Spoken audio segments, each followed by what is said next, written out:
Bem-vindos a mais um episódio da série Imposto de Renda Pessoa Física 2018. No episódio de hoje iremos falar sobre rendimentos recebidos acumuladamente.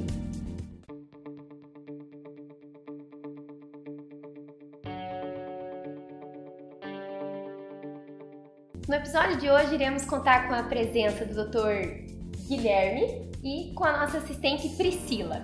São muitas dúvidas em relação a esse tema e vamos começar por uma questão bem simples. Como são tributados os rendimentos pagos em decorrência de decisão judicial aos contribuintes? Essa é uma dúvida muito comum entre os contribuintes e também muito importante, ainda mais nesse momento que o prazo está aberto. Aqui é importante ter uma primeira observação que é referente a avaliar qual a natureza jurídica que esse benefício foi pago. Por exemplo, se for decorrente de uma ação previdenciária, o contribuinte ele deve optar um campo específico do programa do Imposto de Renda, que é rendimentos recebidos acumuladamente. Ali, ele deverá informar o valor que ele recebeu, já deduzido o que ele pagou eventualmente com honorários ao seu advogado. Também deverá informar o número de meses a que se refere o crédito e, eventualmente, se já teve algum valor retido na fonte a título de imposto de renda. O próprio programa ele vai fazer o cálculo do imposto que poderá ser pago ou que poderá ser restituído, isso dependerá de cada caso. Uma outra questão também importante é se o crédito foi oriundo de uma ação trabalhista, porque nela podem existir valores que são tributáveis, igual à questão do benefício previdenciário, que também deverá informar no campo rendimentos recebidos acumuladamente, e também existem valores que são de cunho indenizatório, onde não há incidência de imposto de renda nesses casos, porém eles devem ser declarados já no seu campo próprio, rendimentos isentos e não tributáveis. Outro exemplo também é o FGTS, embora ele entre na esfera jurídica patrimonial do contribuinte, ele não sofre incidência de imposto de renda, mas também deve ser declarado.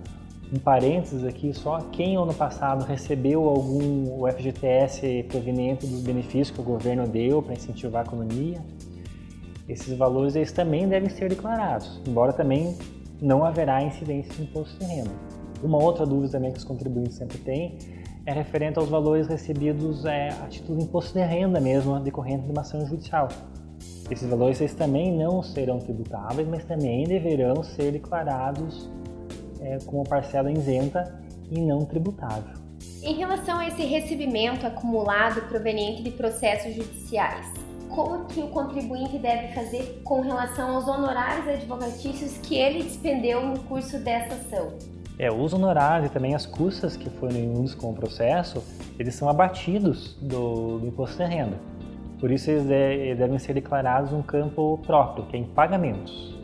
E em relação aos juros, como que fica essa questão? Os juros, na atual jurisprudência nossa, as definem que eles seguem a mesma sorte do principal. Logo, se o valor será tributado, os juros também serão. A única exceção que nós temos aqui é decorrência de uma ação trabalhista que determina a rescisão do contrato de trabalho. Nessa hipótese, os juros não incidirão no imposto de renda.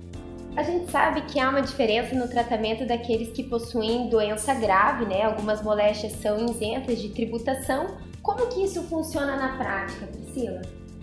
Em relação ao contribuinte portador de moléstia grave, o tratamento tributário é um pouco diferenciado, na medida que nem todas as verbas serão tributadas. Por exemplo, um trabalho assalariado, esse é tributável. Já os proventos da aposentadoria, reforma ou pensão, esses são isentos.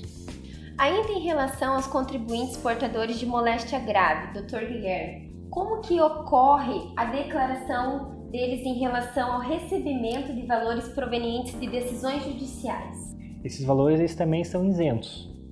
De toda forma, eles devem ser declarados como rendimentos isentos e não tributáveis. Uma dúvida bem recorrente também, que acontece agora não em relação ao contribuinte propriamente dito, mas em relação ao espólio, aos sucessores do contribuinte, é quando ele falece, Priscila. Como que a gente pode explicar isso para o nosso ouvinte?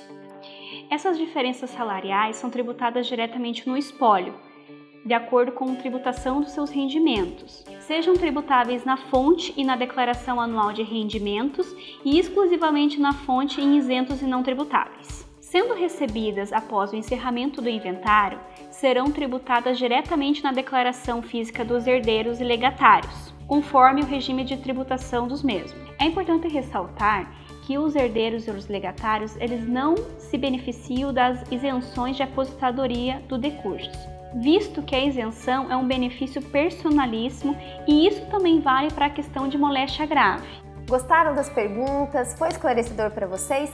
Então aproveite, se inscrevam no nosso canal e aproveitem para curtir os próximos episódios. Aguardamos a inscrição de vocês. Direito da Inteligência de Negócios.